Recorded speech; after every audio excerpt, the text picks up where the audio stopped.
really hope that you will see on screen what we are currently seeing right in front of us. That guy at some point has to get a special award by GOMTV for all his cheerfuls. Right now, starting to the left side of the map though, we have the player for Team MVP. It is not DRG anymore. No, they switch Sturks. This is MVP Monster! If he goes out here, everyone will sleep soundly tonight knowing he's not underneath their beds.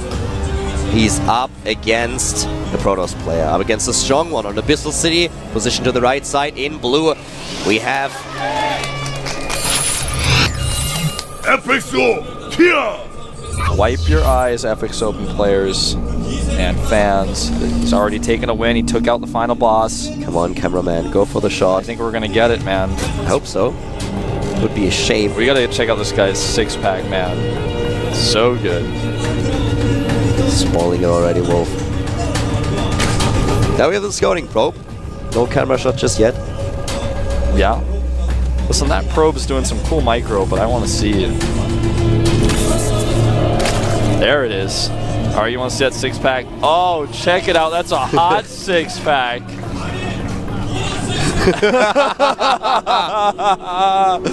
Oh, he did it. He executed it perfectly. That was well done, sir. And it's always this same guy.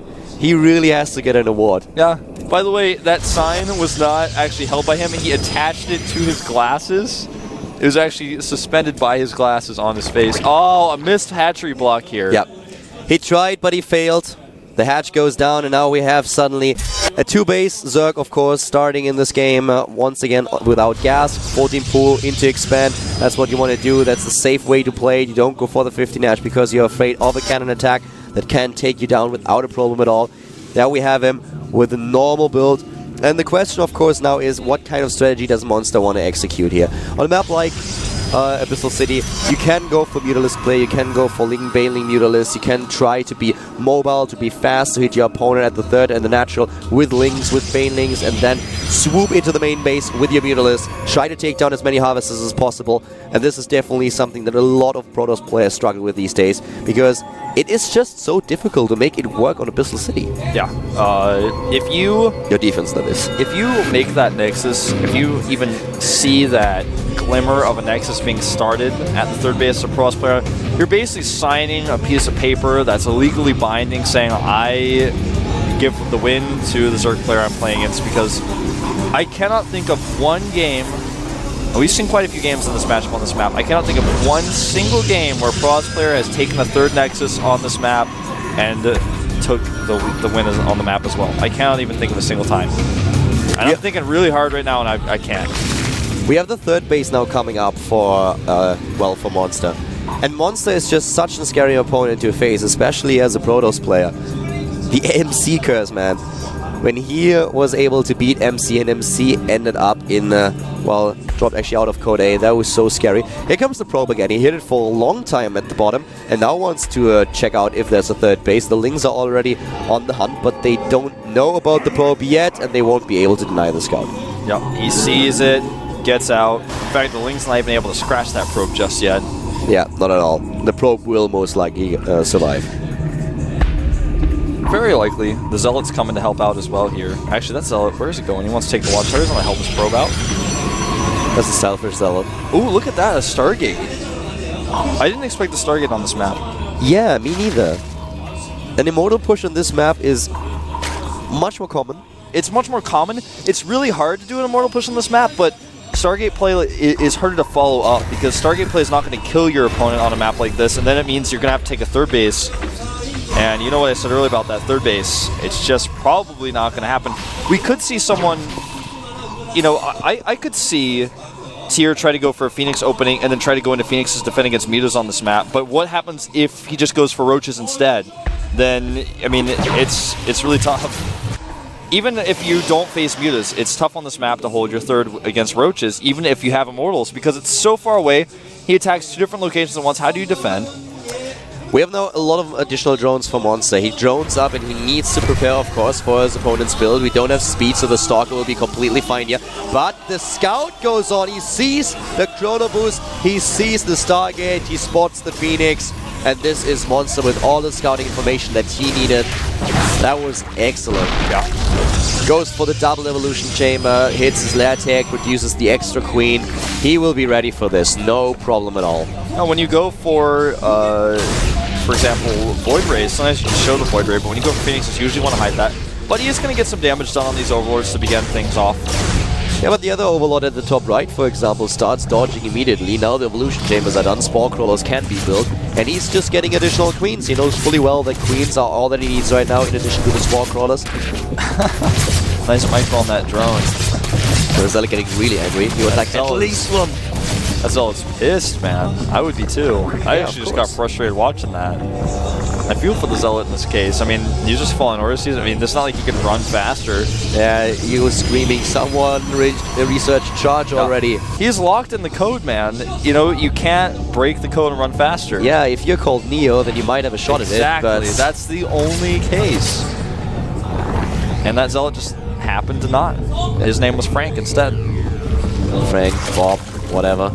Ooh, a Void Ray has started now. You know what I find a little bit interesting is that we have now a Hydra that being built, because that is, I want to say, a conscious choice, and of course whatever he would have done would have been a conscious choice, but it's like, usually what does a Stargate play try to achieve? Force Hydras. Exactly, force you into the Hydras so that you will go for a transition into Colossi. So him actually building the Hydras now looks a little bit to me like he might try to hit a timing here. Yeah, and the third base is going up. When you see Phoenix, you know there's going to be a third, and he's already verified that now with a group of Lings. Because with the Hydralisks right now, if he executes this well, he knows what's coming, he builds the Hydralisk before the Phoenixes are actually attacking.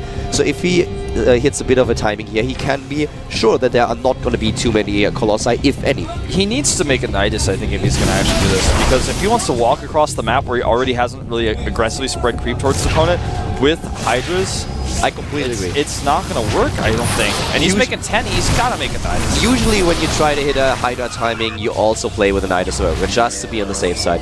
We have him actually with the Infestation Pit here coming up now. This is really interesting to me. To me, that's a little bit odd, because if you just want to defend against air, the Infestation Pit is all that you need at that point. Yeah, you use Infested Terrans for anti-air, you also can use your Fungal. This Void Ray that he made earlier is actually going to be way worth its minerals. Nothing to do to stop it. Oh, unless the Circlings run in and like, wait, we're gonna rescue you, and they're like, no, oh, wait a second. No way, he has to cancel. That was close though. Bye Void Ray. Now he sees the Hydras and he's like, well, I'm actually gonna make a second Robotics because of this. He starts a second one. He starts a Spire too, so I think we should see a pretty fast, maybe even the pretty fast layer. Does he only build this because he wants to have something against Colossi? I guess so, but so far we don't have any. Yeah, nothing just yet. Those Hydras looking a little bit awkward in the middle of the map. Yeah, there are 13 of them. We don't see a Nidus network that could be used to just put pressure on the third base and take it down. Those Hydralisks look like when you go to that class that's really far away and it's really early in the morning, the professor doesn't show up, and you just kind of stand around and you're like, well, I guess, do we go? Not? I'm not sure. I guess we can just go home. Don't remind me of those times when you have like only one class the entire day, and you have to wake up early, and you think if you're going there, the travel time is actually longer than the class itself, and you decide to go because you skipped the last 3 times, and then you show up and the professor isn't there, and you're like, what? No email, no call. Exactly, no email, nothing. And these Hydralisks right now are actually breaking down the rocks in the middle of the map. He's got a decent amount of them, 13, and they're going to be a cool extra amount of DPS if he can get those Fungals off, but the Colossi are going to melt them in seconds if they can actually connect. That Queen is out of luck, but the Hydras may grab a Phoenix. Definitely gets 1, and maybe 2. No. You know, that was even the worst feeling than the class being cancelled. I had English classes at university, and usually I didn't even go there, but then I went there, and as I said, traveling time more than the actual class time, and what did we do? We watched a movie. Yeah, well, listen, man. We watched, I think, Hitch the Date Doctor. I watched that movie 3 times before already, and I'm like, I have to endure that again, and that's what I woke up for.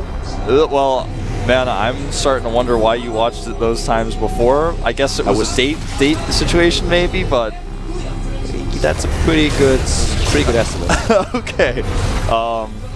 It's actually not that bad. It's not. It wasn't that bad. You know, Will Smith, he's definitely has his bad movies, but Overseer gets sniped here. Now the investors want to lock down these stalkers, because if they do, the Hydras are going to rip them apart. There's only one Colossus in the mix right now. He doesn't have range yet.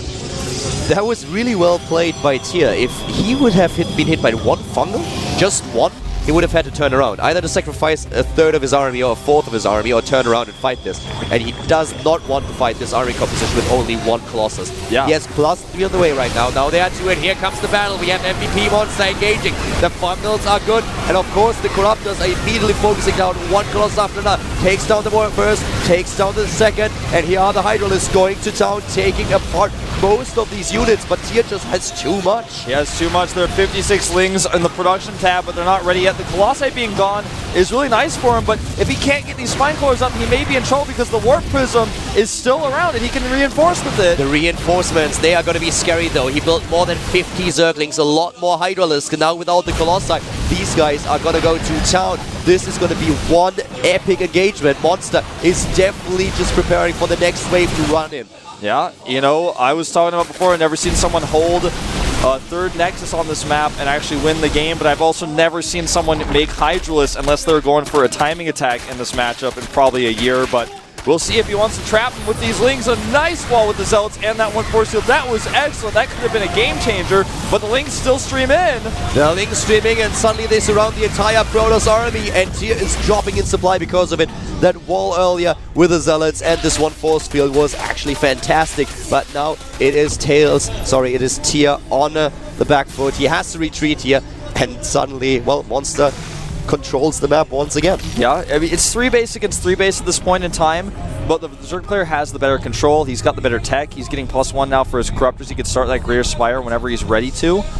And yeah, +3 is done, but he doesn't have a big enough army to walk across the map. The creep spread is really good. The spines are being started. He actually canceled those. I saw some silhouettes, but they haven't been made yet. Oh god, in the main base, a huge circling run by. He can get basically one structure of his choice with this, and it looks like he's going to go for unpowering the Twilight Council. I thought that was kind of a weird one. Goes for the pylon, but still, that's a big problem here for Tier. He's in a situation right now where it looks like Monster can just put him on the spot everywhere on the map at the same time. Attacks the fourth, runs in again with another force, but this time the warp in is ready. That was a close call though. Had he missed that, that could have been devastating. Could have actually gotten one of those structures permanently down. Does he know? I'm going to check right now if he knows about the 5th base at the top. He does know. Or 4th rather. The 5th base for 5th base for Monster is going up with his remade 4th. The Fleet Beacon now going down as well. We are reaching this point in the game where we have the Broodlord battle starting. The 6 Broodlords, they are ready. 23 Hydralisks. I don't think I've ever seen this, man. This is not Heart of the Swarm just yet. No, not yet, but he seems to be very confident in his Hydra play. When you have this much creep spread, I guess they are something that should definitely be considered. We're actually watching Innovation right now.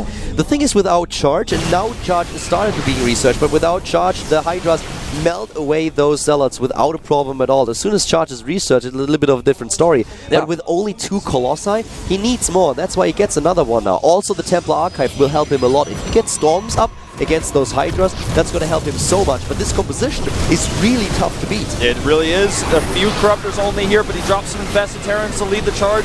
And the Hydras, as long as the Colossi aren't shooting at them, they're shooting at the Broodlings instead. The Hydras can do some damage, but a blink forward underneath the Broodlords. The Hydras, though, are going to love it. Yeah, they definitely do. All those Broodlings providing an awesome meat shield for the Hydralisks.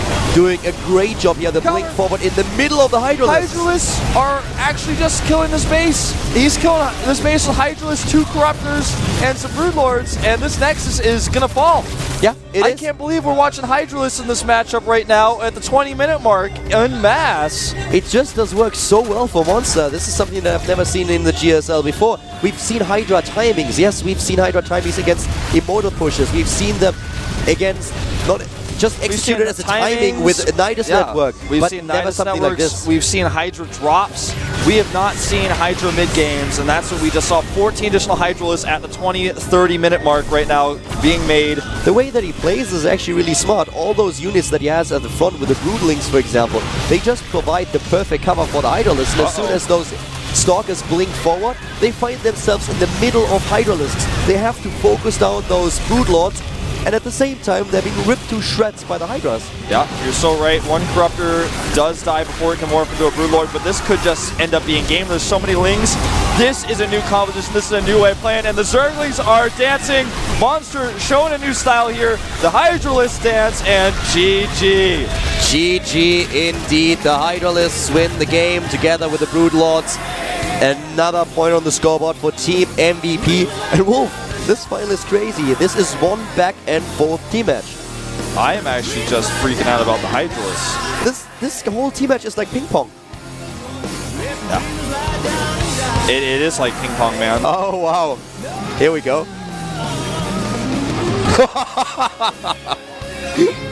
He looked like he was considering actually just hitting the booth. Yeah, well, that was great play from Monster, and that's a game I'll be watching twice because, you know, think about what unit in the normal quote-unquote Zerg ball is like the Hydralisk. It's actually the Infested Terran, and you have to spawn those with your Infested. They take a minute to drop down. And Hydralisk, though, if you blink on top of those, it's like blinking on top of Infested Terrans and Broodlings, but except the Hydras are stronger than Infested Terrans, and that was insane what we saw. As long as the Colossus count is low, if you can keep that Colossus count down with your Lings and your Corruptors and use those Hydras as part of the composition, how do you kill those Hydras? You can't. It's just really gas heavy. That's one of the problems that you have if you go for the Broodlords, for the Infestors and the Hydralisks. That's so much gas that you have to invest. If you have the gas, then yeah, why not? Hydralisks are great against Stalkers. They just kill them like so fast, especially when you can't even focus them. What you had to do is blink between the Hydralisks, focus down all those Broodlords. He didn't have Storm, and that was one of the main reasons why Monster could actually use the Hydralisks in the first place. Yeah. And not very many Colossi either. The ones that were in the fight were shooting at Broodlings and Zerglings at the front, while the Hydras are doing the extra damage from the back. Similar to how you see Hydras use primarily, there's only one match of Hydras are really using, and it's ZVZ. When you have Fungals go down, the Hydras do damage from the back. We kind of saw a similar situation there in that Zerg versus Protoss. If you have Storm, for example, and that was also where Tier's tech was headed, if you have the Storm, then Hydralisks are nearly useless because they are too slow off creep. When the Storm hits, they just die basically instantly. And ooh, look who's sitting at the top right and who stands up. It is Gumio. Alright, it's time for Ninetale Fox action here. The Towel Terran steps out. Got to be careful about those flames. That was a little bit scary. The Towel Terran, it is his time to shine. In the last season, FXO put him out first. He all killed Slayers and they won the GSTL. Now he comes out as the third player for his team. Let's see if he can win them the final again. Yeah, he may be able to do it. Last time he came out in the finals, he lost no maps. He took out the entire Slayers team. He beat them so bad that they weren't able to even win anything in the following season. That's what happens. If Gumio all kills your team actually just falls apart like a house of cards. Gumio, very aggressive Terran player, really great in the late game as well. Of course, here are his win rates. He's got over a 1.0 average wins. But of course, before we jump into the game, we have a 5-minute break, guys. Gumio versus Monster coming up next at the GSTL Finals. Brought to you by Carl and Wolf. See you in 5.